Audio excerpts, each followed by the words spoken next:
Si no creyera en mi sonido, si no creyera en mi silencio, qué cosa fuera, corazón, qué cosa fuera la masa sin candela.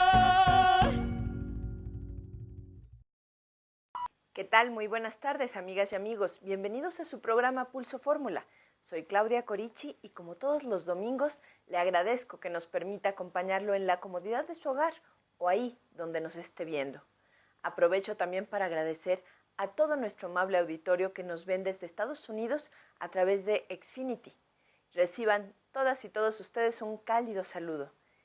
El regreso del PRI al poder en 2012 supuso sin duda un cambio en la manera que se ejerce el poder dentro del país. Las llamadas reformas estructurales que se han planteado en el Congreso desde el inicio de la nueva legislatura promueven en repetidas ocasiones la idea de que será mejor llevar las riendas del país desde el Ejecutivo, dejando un margen más estrecho para los gobiernos estatales y locales. Sin embargo, muchos se preguntarán, ¿de qué manera impacta esto en la calidad de vida de los miles de ciudadanos? ¿Esto qué nos importa? Podemos preguntarnos algunos. Pues el debate no es sencillo y ha existido en México hace ya siglos. La etapa más conocida del debate entre federalismo y centralismo fue la inmediata al fin de la independencia mexicana, pues el proyecto de país se dividía entre los llamados federalistas, como Benito Juárez, y los conservadores o centralistas. Las preguntas que surgen sobre el tema son muchas. ¿Qué hay de mejores o peores modelos? O sea, ¿qué es mejor o peor, el centralista o el federalista? ¿Es mejor descentralizar el poder? ¿Qué es el federalismo y cómo se ha implementado en México? ¿Cuáles son los cambios en la materia que se pretenden hacer desde el actual gobierno?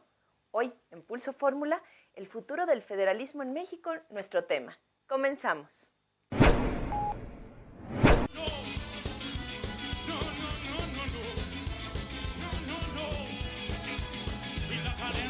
De los salarios, con lo que gano en esta empresa no me alcanza para tragar y la carencia de los salarios, y yo le digo a mi Teresa no me voy a resignar y la carencia de los salarios, con lo que gano en esta empresa no me alcanza para tragar y la carencia de los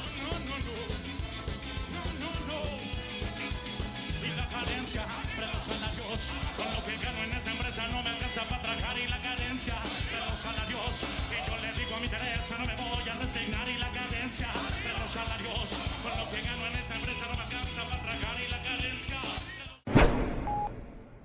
Muchos de ustedes se preguntarán, justo en este momento, ¿qué es el federalismo? Bueno, pues la Constitución Política de los Estados Unidos Mexicanos, en su artículo 40, establece y reconoce al federalismo como un arreglo institucional que se distingue por la división de poderes entre un gobierno federal y los gobiernos de los estados miembros. Etimológicamente, el origen del vocablo federalismo proviene del latín foedus oris, que significa unión, alianza, pacto, acuerdo. En resumen, México está conformado, como lo dicta su nombre oficial, por Estados Unidos, lo que significa que todas las entidades se encuentran integradas a la federación por voluntad propia. Existe un ejemplo muy sencillo, pero muy gráfico, para explicar esto. Es algo parecido a la integración de una liga deportiva, en donde varios equipos participan cada uno con sus reglas, pero alineados, eso sí, a las grandes reglas de la liga. En conjunto, finalmente, todos asumen voluntariamente el poder de la liga. Eso es un tanto lo que sucede en México entre la relación entre estados y gobierno federal, por lo menos en teoría. Técnicamente, obvio, existen grandes diferencias que marcan lo que los estados, municipios y gobierno federal les corresponde y pueden hacer. Varios autores coinciden en que para considerar la presencia del federalismo deben existir 4 factores esenciales. Para entender mejor el federalismo, estas 4 características, así como los principios y procesos de operación que son comunes en un sistema federal son: 1. Una constitución escrita. 2. La división territorial. El federalismo está constituido por la división de poderes sobre la base geográfica de cada territorio. 3. La descentralización del poder. Es un sistema federal en donde existe tanto un gobierno central como unidades de gobierno interiores al central, tomando decisiones cada uno respecto a la provisión de ciertos servicios públicos en sus respectivas jurisdicciones geográficas Y cuarto, una Suprema Corte de Justicia, pues para contrarrestar la rigidez de la Constitución escrita, se requiere la acción judicial para que interprete esta Constitución y se puedan efectuar cambios necesarios o, por supuesto, el ejercicio de estos derechos. Una vez consumada la independencia de México en 1821, la primera discusión sobre el futuro de nuestro México independiente, se centró en qué tipo de gobierno debería tener nuestro país. Para ello, los congresistas del Constituyente de 1824 evaluaron la idea de seguir utilizando el modelo de gobierno local, conocido como las diputaciones provinciales. La idea provenía de las reformas propuestas en la Constitución de Cádiz, en donde se otorgaba cierta autonomía a los territorios integrantes del Estado.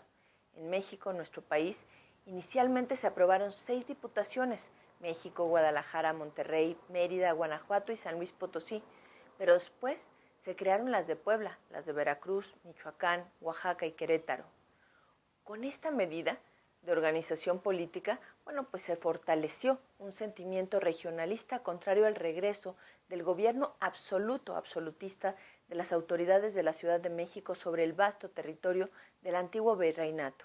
La reforma republicana federal de gobierno se convirtió en la opción de aquellos que querían pertenecer a una nación grande y fuerte sin sacrificar su autonomía local.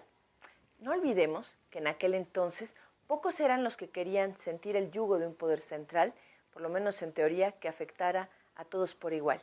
Hay que recordar que México, después de ser independiente, se convirtió un breve periodo en imperio, algo a lo que muchos no les gustó, por lo que en 1823 el Plan de Casamata sirvió como bandera política del movimiento que terminó con el imperio.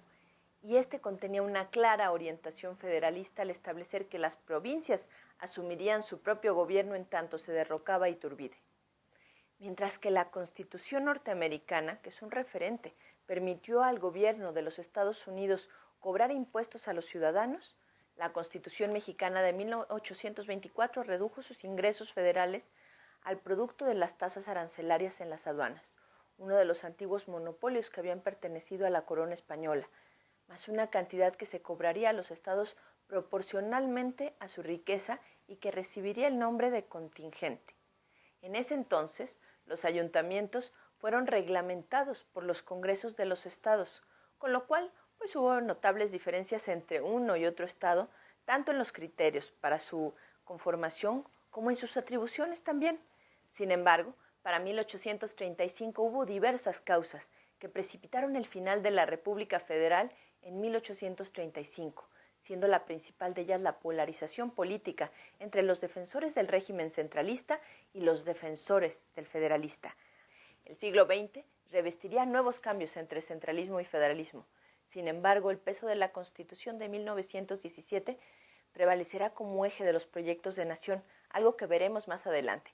Pero ahora, para hablar más a fondo del tema, los invito a que no le cambie, porque después del bloque estaremos hablando del otro lado del estudio con un gran amigo de este programa, el ex senador y exgobernador de Tlaxcala, Alfonso Sánchez Anaya, fundador de la Conferencia Nacional de Gobernadores, llamada CONAGO, quien nos hablará de la importancia de este tema, y los cambios que se prevén además en la actualidad, que es lo que además nos va a afectar. Es un tema que no nos es ajeno. No le cambie, esto es Pulso Fórmula. Continuamos. Vamos a una pausa y enseguida regresamos a este espacio de expresión plural, Pulso.